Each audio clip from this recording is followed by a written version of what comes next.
Le problème avec les objets, les biens matériels et toutes ces choses qu'on acquérit tous les jours, eh bien, dans la plupart du temps, ces choses-là, justement, ne nous servent à rien et nous encombrent plus qu'autre chose. Je me suis toujours posé la question des choses justement que j'avais chez moi, des vêtements, des objets, etc. Et je me suis toujours demandé, est-ce que toutes ces choses, est-ce que je me sers vraiment de toutes ces choses au quotidien? Eh bien, la vérité est que non, je ne me sers absolument pas de tout au quotidien et il y a énormément de choses même que je ne savais même pas que j'avais.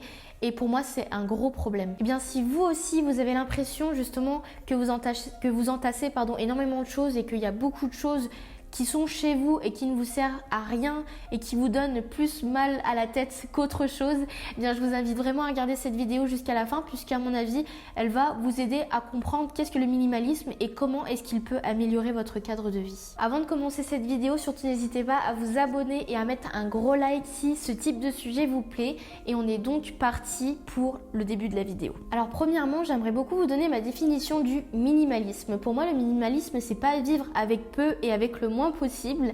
À mon sens, le minimalisme, c'est vraiment de vivre avec le moins de choses qui ne sont pas utiles et qui sont mauvaises pour mon corps, pour mon esprit et les remplacer justement, se débarrasser de toutes ces choses et les remplacer par des choses qui sont utiles dans mon quotidien, que j'utilise, mais également des choses qui me font envie, qui me font plaisir et qui me font du bien. Voilà, l'idée ici, c'est pas de se dire je me débarrasse de tout et je garde mon lit, ma table, mes 2 chaises et le reste tout à la déchetterie, basta. On va vraiment se contenter de ce qu'il faut, en fait, du nécessaire, sans entasser trop de choses qui n'ont pas d'importance et qui nous servent pas, comme je le disais tout à l'heure, et qui nous font plus mal à la tête qu'autre chose. Et en fait, en faisant un petit peu mes recherches et en découvrant le minimalisme, il y a vraiment 4 raisons qui m'ont poussé à passer à l'action et à me dire voilà, je vais de plus en plus tendre à ça, je vais de plus en plus m'intéresser au minimalisme et le faire. Donc voici les 4 raisons qui m'ont poussé à passer au minimalisme. Le premier argument, c'est que tout simplement on économise beaucoup plus d'argent puisque quand on se met à dépenser, forcément on dépense et c'est de l'argent qui va aller dans des trucs dont on n'a pas besoin, dans des futilités. Et quand on passe au minimalisme, forcément on y réfléchit à 2 fois avant d'acheter des trucs parce qu'on se dit est-ce que c'est vraiment quelque chose qui va me servir dans mon quotidien, oui ou non. Si c'est pas le cas, bien évidemment on ne l'achète pas.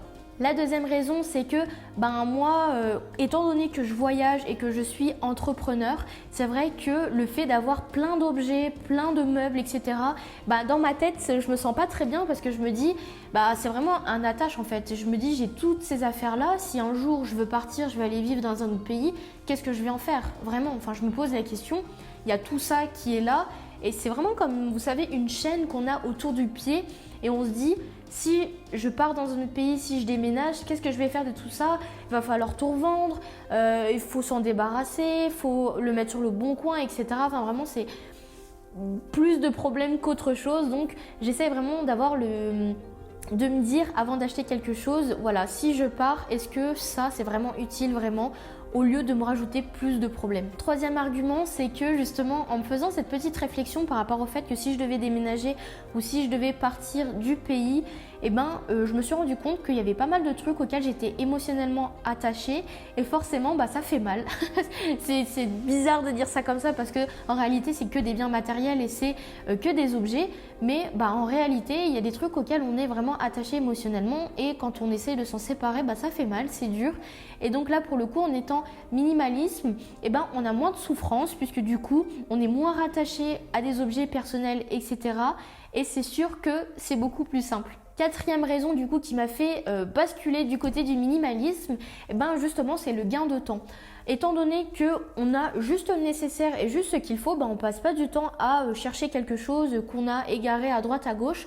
Voilà, parce que c'est vrai que moi, par exemple, dans mes vêtements, j'ai beaucoup trop de vêtements qui ne servent à rien et du coup, je suis là à perdre du temps à me dire bon, qu'est-ce que je vais mettre aujourd'hui avec ce pantalon? Alors qu'il suffit juste d'attraper un t-shirt, hop, c'est fait et on se prend vraiment plus la tête. Et donc le fait de passer du minimalisme à comment je suis aujourd'hui, ça va vraiment me permettre de gagner beaucoup de temps et à prendre des décisions plus rapidement. Et là je suis sûre que vous allez me dire ok c'est cool et tout, tu me l'as bien vendu ton truc, le minimalisme c'est pas mal, mais concrètement, comment tu fais en fait pour passer au minimalisme en sachant qu'il y a plein d'objets chez toi dont tu ne te sers pas mais qui sont là, par quoi est-ce que je commence, est-ce qu'il faut vraiment que je me débarrasse de tout? Eh bien, je vais vous dire tout de suite qu'est-ce qu'il faut faire justement, quelles sont les étapes que vous devez suivre pour pouvoir basculer vers le minimalisme. Alors, il faut savoir que pour passer au minimalisme, pour moi, c'est pas on prend les affaires, on les met sur le bon coin et hop, paf, c'est fini. Non, vraiment, je pense qu'il y a des étapes à suivre et tout d'abord, il faut prendre conscience de pourquoi est-ce que vous le faites. C'est important parce que si vous le faites pour les mauvaises raisons, forcément, ça va pas le faire. Donc, un truc tout bête que moi, j'aime bien faire, comme je vous disais tout à l'heure, en fait, je me dis, bon, voilà, si demain, je veux voyager, si demain, je veux partir pendant 1 an, par exemple, et parcourir le monde, concrètement, qu'est-ce que je vais faire de toutes ces affaires-là? Voilà, donc là c'est vraiment, moi je sais qu'en faisant ça, en me posant et en réfléchissant à ça, j'ai vraiment eu une énorme prise de conscience.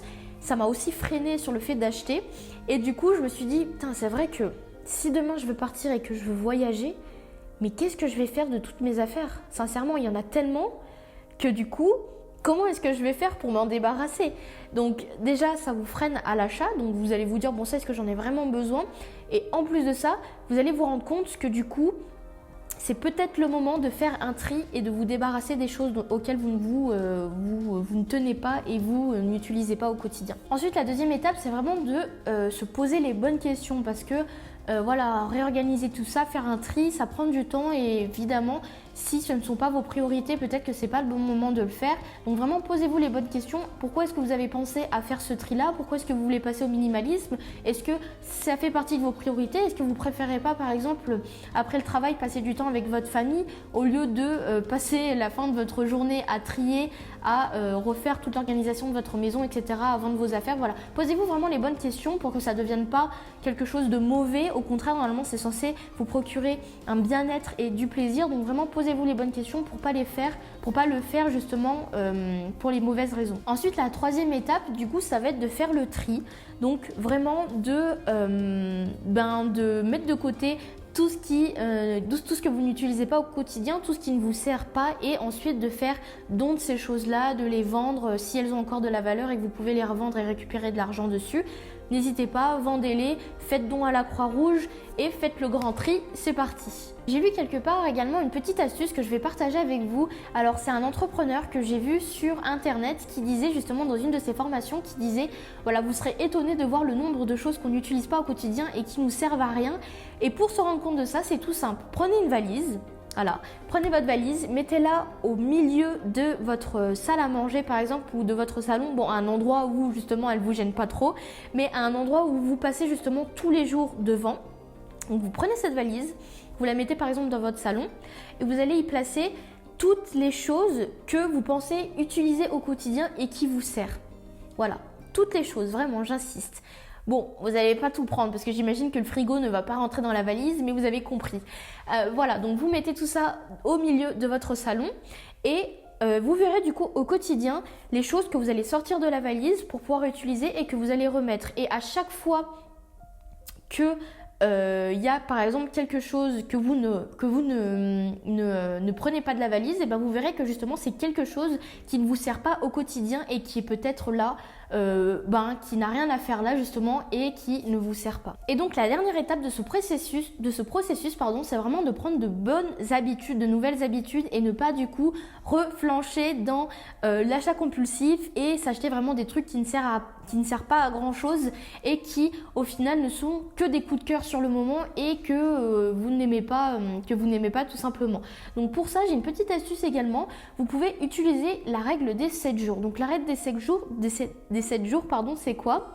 En fait, le but c'est à partir du moment où vous avez flashé sur quelque chose. Alors, je prends un exemple. Par exemple, vous êtes à Zara, vous êtes là, voilà, vous faites du shopping et là, waouh, la veste que vous venez de voir, vous kiffez de fou, elle va trop bien avec votre tenue, etc. C'est trop votre style. Mais, 100 € la veste, bon, est-ce que c'est un bon achat?